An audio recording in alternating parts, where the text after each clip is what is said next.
Seja bem-vindo ao nosso canal de estudos bíblicos. Seguimos com a nossa série sobre o Evangelho de João e hoje nós chegamos no capítulo 6, onde veremos um episódio muito interessante quando alguns discípulos de Jesus deixaram o Mestre para trás.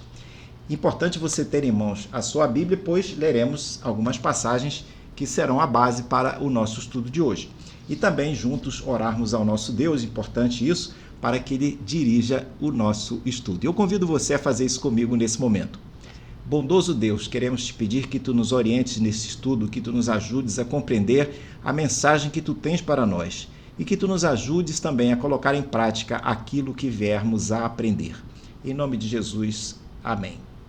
Vamos lá na nossa leitura, então? Convido você a abrir a sua Bíblia no capítulo 6 do Evangelho de João e nós leremos um primeiro trecho do verso 22 ao verso 26 e depois mais 3 pequenos grupos de versículos que eu anuncio daqui a pouco à medida que nós formos lendo. Então vamos lá, começando com o verso 22 até o 26, encontramos o seguinte: No dia seguinte, a multidão que tinha ficado do outro lado do mar notou que ali havia apenas um pequeno barco e que Jesus não tinha entrado nele, nem os seus discípulos, tendo estes partido sozinhos. Entretanto, outros barcos de Tiberíades se aproximaram do lugar onde a multidão havia comido o pão depois que o Senhor deu graças. Quando aquela multidão viu que Jesus não estava ali, nem os seus discípulos, entraram nos barcos e partiram para Cafarnaum à procura de Jesus. E tendo-o encontrado no outro lado do mar, lhe perguntaram: Mestre, quando o Senhor chegou aqui? Verso 26 diz: Jesus respondeu: em verdade lhes digo que vocês estão me procurando, não porque viram sinais, mas porque comeram os pães e ficaram satisfeitos. Vamos agora ao verso 47, leitura do 47 ao 50, ou melhor, 41 a 43. O texto diz o seguinte: Então os judeus começaram a murmurar contra ele, contra Jesus, porque tinha dito, eu sou o pão que desceu do céu. E diziam, este não é Jesus, o filho de José? Por acaso não conhecemos o pai e a mãe dele? Como é que ele agora diz, desci do céu? Jesus respondeu, não fiquem murmurando entre vocês. E aí sim, no 47 ao 50, nós lemos o seguinte: em verdade lhes digo, quem crê em mim tem a vida eterna. Eu sou o pão da vida. Os pais de vocês comeram o maná do deserto e morreram. Este é o pão que desce do céu, para que todo o que dele comer não pereça. E, finalmente, no último trecho do verso 66 ao 69, nós lemos o seguinte: Diante disso, muitos dos seus discípulos o abandonaram e já não andavam com ele. Então Jesus perguntou aos 12, será que vocês também querem se retirar? Simão Pedro respondeu, Senhor, para quem iremos? O Senhor tem as palavras da vida eterna e nós temos crido e conhecido que o Senhor é o Santo de Deus. No capítulo 6 de João, esse que nós estamos lendo, o evangelista nos apresenta o relato de 2 grandes sinais ou 2 grandes milagres que Jesus realizou: a alimentação dos 5.000 e sua caminhada sobre o mar. Em nossa abordagem hoje, citamos esses 2 eventos como pontos de partida para desenvolvermos o estudo sobre o que vai ocorrer ao longo desse capítulo 6. Nesse capítulo 6, no verso 1, Jesus diz, nós vemos que Jesus, atravessou o mar da Galileia. Esse mar da Galileia tem o nome de Mar de Tiberíades também, outro nome que ele possui. E, na realidade, este mar é um lago, com 19 quilômetros de comprimento e 13 quilômetros de largura.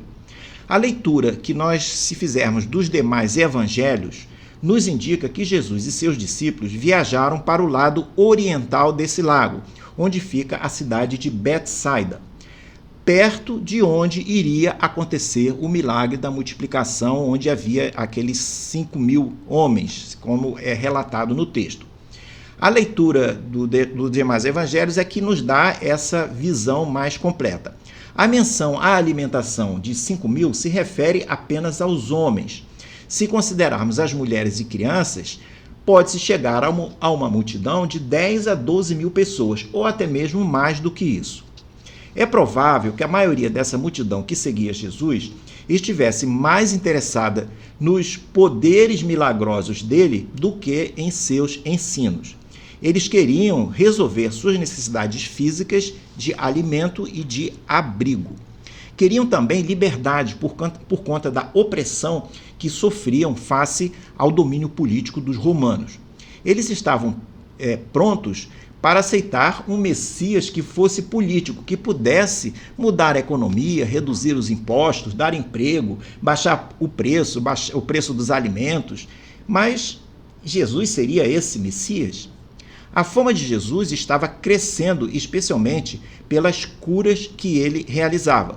Atraída pelos milagres, a multidão logo o encontra. É fato, porém, que além de curar pessoas, Jesus as ensinava. Ele possuía uma preocupação, pois ele sabia que grande parte daquela multidão o seguia por motivos políticos ou materiais, e não por conta das questões espirituais da vida eterna. Permitir que uma multidão tão grande o seguisse sem esclarecer que o pão e o reino que ele estava falando a eles não era o que eles estavam pensando, seria encorajar falsas esperanças e dar origem a sérias incompreensões quanto à natureza do reino de Deus e do que Jesus viera fazer na terra. Porque João relata lá no verso 4 sobre a proximidade da Páscoa. Naqueles tempos, se alguém falasse de Páscoa, pensava em duas coisas. Em termos de comida, a pessoa possivelmente pensaria em carne de cordeiro e em pães ázimos, e não em coelhos e ovos de chocolate. Jesus exerce sua compaixão real pela necessidade de alimento da multidão, fazendo um milagre, e usa isso para demonstrar que ele era o pão da vida. João menciona a Páscoa por conta das referências posteriores que Jesus faz a si mesmo como o pão da vida, e porque o pão fazia parte da celebração da Páscoa. Outra coisa que podemos lembrar, se estivéssemos naquele tempo e fosse citado o assunto da Páscoa, é que a Páscoa lembrava o livramento da escravidão do Egito do povo de Israel. Isso possivelmente fazia os judeus ansiarem por libertação, pela libertação deles da dominação romana. Isso explica o interesse da multidão em identificar Jesus como seu rei e libertador político naquele período pré-Páscoa que estava acontecendo. Ao final do dia, após a alimentação dos 5.000, os discípulos entram em um barco rumo a Cafarnaum, do outro lado do lago. Mas Jesus fica sozinho para despedir a multidão e orar. Isso aparece lá em João capítulo 6, no verso 17. No Evangelho de Marcos, ele nos diz que de madrugada, Jesus simplesmente segue andando pelo mar para se encontrar com os discípulos que remavam com dificuldade em meio a fortes ventos. No próximo quadro, nós entramos mais detidamente no discurso que Jesus faz sobre ser o pão da vida. No outro dia, pela manhã, ainda do lado de Betsaida, a multidão procura Jesus, lá no verso 22. Essa multidão era a mesma que ele havia alimentado no dia anterior. Assim que eles percebem que Jesus não estava mais por perto, eles partem em busca dele, ou de barco ou a pé, contornando a margem do lago, pelo lado norte. Todos se movem rumo a Cafarnaum e, algum tempo depois, acabam conseguindo encontrá-lo. A multidão o encontra e se reúne em torno dele para ouvi-lo e ver mais milagres. Esperavam também receber dele mais alimentos, como ocorrera no dia anterior. Muitas das pessoas que encontram Jesus o desafiam a lhe dar pão, não apenas naquele momento, mas todos os dias. Eles queriam que Jesus lhe desse pão como Moisés havia feito com o maná nos tempos em que o povo de Israel estivera andando pelo deserto. Jesus, porém, se recusa a atender esse pedido. Em vez disso, ele lhes oferece um pão melhor, deixando claro para eles que ele, Jesus, era maior do que Moisés. Entre seus ouvintes havia milhares de pessoas que se diziam seus discípulos. E essas pessoas o seguiam, além dos 12, que eram os discípulos que ele havia escolhido. Jesus vai aprofundar seus ensinos falando sobre sua identidade à multidão. O mestre lhes fala que ele era o pão da vida, usando como ponto de partida o fato dele ter alimentado a multidão no dia anterior. No relato de João, parece que essas palavras de Jesus ocorrem em vários discursos dirigidos a partes distintas da multidão. E também ocorrem em lugares diferentes e durante um período de 2 ou mais dias. Suas palavras finais, por exemplo, parecem ter sido ditas em uma sinagoga. Lá no verso 59 aparece isso. Ele deve ter, então, reunido parte da multidão nessa sinagoga e não em campo aberto, como ocorrera nas oportunidades anteriores. No próximo quadro, nós vemos um fenômeno que ocorre. É que parte da multidão começa a murmurar contra Jesus. A essa altura, havia diferentes opiniões sobre Jesus no meio daquela multidão. Uns talvez criam sinceramente que ele era o Messias. Outros queriam impor pela força que Jesus se tornasse o rei dos judeus, conforme lemos nesse capítulo 6, no verso 15. Havia também o grupo dos indecisos sobre a identidade de Jesus. Ocorria também que os líderes religiosos judeus já haviam decidido que Jesus não era o Messias e até estavam planejando matá-lo, especialmente pelas coisas que ele dizia. Muitos na multidão pareciam abraçar essa visão desses líderes religiosos. Essas pessoas rejeitavam Jesus como o Messias e achavam que ele era um impostor ou poderia até ser um Messias, mas não o Messias que eles estavam esperando, aquele de viés político. Esse último grupo é que reage aos ensinos de Jesus e começa a murmurar. Murmurar implica em queixar-se de Jesus pelas costas. Irritados com sua afirmação de ser o pão que desceu do céu, eles começam a murmurar entre si contra Jesus. Observe que suas palavras não são dirigidas a Jesus, mas são dirigidas às pessoas dentro da multidão. E eles diziam: não é esse Jesus, o filho de José, o filho de Maria, que nós conhecemos muito bem? Esse Jesus não pode dizer que ele desceu do céu, porque nós conhecemos onde que ele nasceu e quem eram os pais dele. No próximo quadro, nós vemos algumas aplicações que vão seguir nos 3 quadros seguintes e também algumas conclusões associadas a ela. Jesus havia sido rejeitado pelos líderes religiosos dos judeus, lá em Jerusalém, no capítulo 5. Agora estava sendo rejeitado pelas massas na Galiléia, nesse capítulo 6. Muitos aqueles que o haviam rejeitado eram os mesmos que poucas horas antes haviam tentado colocá-lo como rei, elegê-lo ou elevá-lo à posição de rei.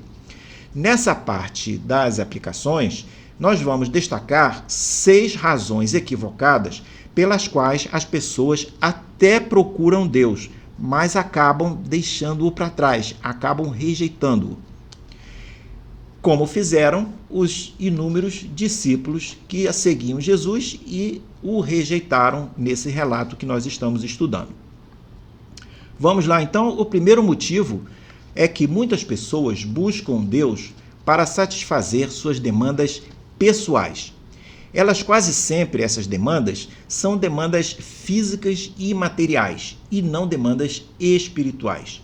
São demandas que as pessoas definem para Deus na expectativa de que Ele as atenda.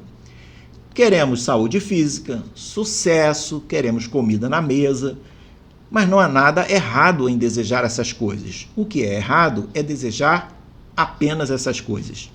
Elas têm o seu lugar, mas não devem ser consideradas as mais importantes. O mais importante, na realidade, é aceitarmos Jesus como Salvador, estabelecendo um relacionamento pessoal com Deus. Isso significa buscar agir de acordo com a sua vontade, de acordo com a vontade dele, com a ajuda do Espírito Santo de Deus que vive em nós. O que não vale é reclamarmos quando Deus não nos atende e acharmos que ele é culpado quando as coisas não acontecem do jeito que a gente quer. Isso é exatamente recusar colocar a própria vontade nas mãos de Deus. A pessoa que age dessa maneira está sempre exigindo que a vontade dela prevaleça, esteja acima da vontade de Deus. Quantos de nós achamos que a satisfação de nossas necessidades deve ser o tema dominante das nossas orações, deve ser o tema dominante dos nossos pensamentos? Na proclamação do Evangelho, algumas pessoas apresentam Deus como o grande resolvedor de nossas demandas, de nossas necessidades, e não como o Deus soberano que busca aqueles que o servirão e se submeterão à sua vontade, o Deus que veio buscar e salvar os perdidos. A prioridade dentre todas essas necessidades deve ser obter perdão para os nossos pecados e não necessariamente saúde, prosperidade e abundância de bens materiais.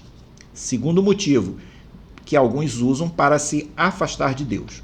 Esperam salvação vinda de Deus, mas querem contribuir para ela e controlá-la. Muitos buscam a salvação através de rituais ou realização de boas obras, em vez de aceitar a salvação gratuita através da fé em Jesus Cristo.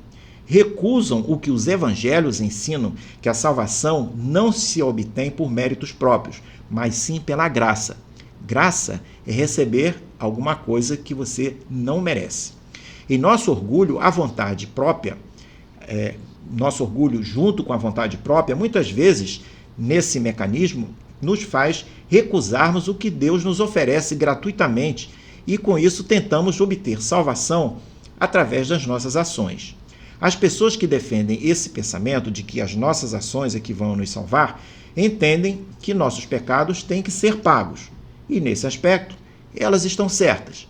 Só que esquecem que no Evangelho é Jesus quem paga os pecados. Ele pagou esses pecados na cruz. A Bíblia nos ensina que a salvação é obra de Deus e não uma obra nossa. Mas, para nos apropriarmos dessa graça e sermos salvos, precisamos aceitar que o sacrifício de Jesus, aquele que ele fez na cruz, foi pelos meus pecados e pelos seus pecados. Terceiro motivo: há quem busque um Salvador que seja meramente humano. Quando se compara as diversas religiões, apenas o cristianismo apresenta um Deus único que se manifesta em três pessoas, a do Pai, a do Filho e do Espírito Santo. Os judeus, em nosso texto, não se sentiam ofendidos por um Salvador que afirmava ser um homem, mas por um homem que afirmava ser Deus. A divindade de Cristo é ofensiva para muitas pessoas que não compreendem esse atributo de Deus. E isso faz com que as pessoas se afastem dele. Elas tendem a preferir um Deus à imagem delas, do que se submeter a um Deus que as leve a tomar a forma e a imagem dele, a forma em termos de atributos. No próximo quadro, vemos mais algumas aplicações, a aplicação de número 4 e a de número 5, dentro desses 6 motivos pelos quais as pessoas procuram Deus, mas, no final das contas, acabam rejeitando. Quarto motivo, então, muitas vezes a pessoa esquece o que Deus fez no dia anterior. Nesse caso do nosso relato, no dia anterior, a multidão havia presenciado o milagre da multiplicação de pães e peixes. Mas agora, pedem que Jesus repita o milagre e lhes dê comida para poderem continuar a crer nele. Jesus se recusa a repetir aquele milagre. O que Jesus pretendia era mostrar que mais importante do que o pão e o peixe era o pão da vida que ele estava lhes oferecendo. Eles haviam visto e participado de um milagre impactante um dia antes, mas mantinham-se céticos sobre o poder de Jesus a ponto de pedirem a ele novos milagres, novos sinais para que eles pudessem se convencer. Toda vez que você achar que Deus se esqueceu de você, ou achar que ele não está respondendo às suas orações, dê uma parada e olhe para trás e procure fazer uma lista das bênçãos que você tem recebido dele. Quinto motivo: comparar-se com os outros quase nunca dá certo. Muitos na multidão murmuravam porque estavam comparando Jesus com Moisés. Diziam que Moisés lhe havia dado o maná, que era o pão naquela época, todo dia, durante muitos anos. Mas, segundo eles, Jesus só estava lhes dando o pão um dia apenas, já que se recusava a fazer nova multiplicação de pães no dia seguinte. Jesus lhe responde do verso 32 ao 35, lhes dizendo que não fora Moisés quem dera o pão do céu, mas sim o Pai Celeste. O mestre então reforça sua mensagem dizendo que o maná do deserto só durava um dia, mas que quem comesse o pão da vida que ele estava oferecendo nunca mais teria fome. Mas eles se mantinham comparando com o que ocorrera com Moisés e o povo ao sair do Egito. Com isso, simplesmente estavam perdendo a alegria e não percebiam as bênçãos do presente. É possível que muitas pessoas se afastem de Deus porque acham que são injustiçadas ao se comparar com outras pessoas que recebem outras bênçãos. Nos tempos de hoje, há quem diga que o uso equivocado das mídias sociais são responsáveis em roubar a alegria de muita gente e gerar momentos depressivos de quem fica se comparando com as belas postagens de histórias e imagens que nem sempre representam a verdade. Alguns até concluem que os outros não vão à igreja e, no entanto, são muito felizes naquelas postagens todas que aparecem. Comparar-se com os outros, com aquilo que eles receberam, foi um motivo para que muitos dos discípulos que estavam seguindo Jesus naqueles dias deixassem de segui-lo. Portanto, lembrar que ficar se comparando com os outros quase nunca dá certo. No próximo e último quadro, nós vemos o sexto ponto dessa sequência de 6 motivos pelos quais as pessoas procuram Deus, mas o rejeitam. E que sexto ponto é esse? Qual é ele? Nem sempre o que Deus faz é o que a pessoa quer. Dizer que Deus é soberano significa que ele pode fazer qualquer coisa que decida fazer. Isso quer dizer que dentro da soberania de Deus, ele poderá decidir fazer coisas diferentes daquilo que queremos. Ou seja, nem sempre nossa vontade inicial, natural, aquela que nós temos conosco, estará alinhada com a vontade dele. E isso é ruim. Pior ainda, se a nossa vontade for contrária à vontade dele. O fato é que nem sempre Deus vai nos atender do jeito que queremos. Qual o real motivo da multidão ter ido atrás de Jesus naquele segundo dia? Eles foram atrás dele porque eles queriam que Jesus fizesse o mesmo milagre que fizera no dia anterior. Eles queriam que Jesus alimentasse a multidão novamente. Achavam que se estivessem perto de Jesus, ele atenderia às necessidades pessoais deles. Esse mecanismo continua acontecendo hoje na vida de muitos crentes. Pensam que quanto mais orarem, lerem a Bíblia, derem o dízimo e forem à igreja, mais Deus fará o que querem. Alguns até dizem que como fizeram isso ou aquilo para Deus, ele será fiel e vai dar em troca o que essas pessoas estão pedindo. É quase uma barganha. De certa forma, isso poderá nos levar a um tipo distorcido de fé, se acharmos que quanto mais fizermos o que temos que fazer, conseguiremos que Deus faça aquilo que nós queremos. O que acontece é que nessa vida, nem sempre Deus fará aquilo que esperamos que ele faça, do jeito que queremos ou no tempo que nós esperamos. Por exemplo, poderemos orar pela vida de um ente querido, mas pode ser que Deus o leve. Poderemos pedir pela nossa saúde, mas poderá acontecer de recebermos um diagnóstico de uma doença complicada. Poderemos pedir por prosperidade, mas poderá acontecer de perdermos nosso emprego.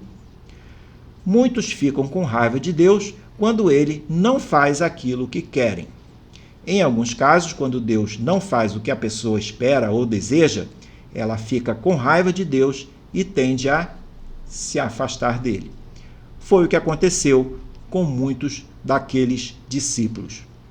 Deus nunca nos prometeu que não teríamos provações e adversidades. Um aspecto da vida é que ela, inevitavelmente, nos trará momentos difíceis e nem sempre as coisas acontecerão do jeito que nós queremos. Apesar de tudo isso, Jesus nos diz em João, no capítulo 16, no verso 33, que mesmo tendo aflições, nós poderemos ter paz e ânimo se estivermos com Ele. Para que a coisa funcione, nossa vontade deve estar sempre alinhada à vontade de Deus. É por isso que em João 15, no verso 7, Jesus diz: se permanecerem em mim e as minhas palavras permanecerem em vocês, pedirão o que quiserem e lhes será feito. Guarde essa promessa com você, mas não esqueça do se.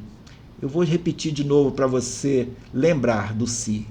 O versículo de Jesus diz: se permanecerem em mim e as minhas palavras, e se as minhas palavras permanecerem em vocês, pedirão o que quiserem e lhes será feito. Ficamos hoje por aqui, espero que você tenha gostado desse estudo. Se gostou, fale dele para os seus amigos. No próximo quadro, você vê o panorama dessa série sobre o Evangelho de João que nós estamos desenvolvendo. Espero vê-lo ou vê-la em uma próxima oportunidade. E deixo com você um grande abraço. Até lá!